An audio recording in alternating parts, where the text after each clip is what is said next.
বহুকাল আগের কথা। ঘন জঙ্গলের পাশে ছিল একটি গ্রাম।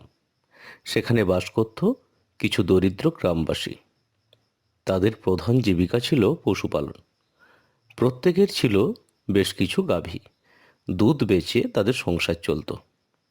কিন্তু সেই গ্রামের মানুষগুলি ছিল নিষ্ঠুর প্রকৃতির। সেখানে এক নিষ্ঠুর প্রথা ছিল।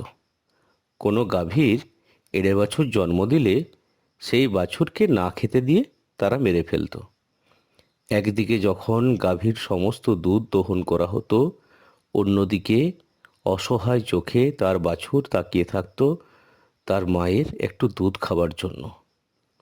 বেচারা বাছুরের সামনেই তার মায়ের দুধ দুয়ে নিত, আর খিদের জ্বালায় ছটফট করত ছোট্ট বাছুরটি।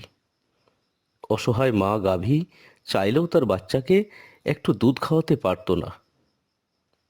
এভাবে কয়েকদিনের মধ্যে আস্তে আস্তে মৃত্যুর কোলে ঢলে পড়ত সেই ছোট্ট বাচ্চাটি।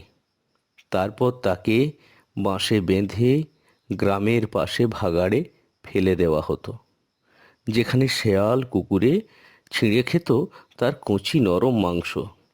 আর অন্যদিকে নিরুপায় গাভী অসহায় চোখে তাকিয়ে থাকত তার সন্তানের জন্য।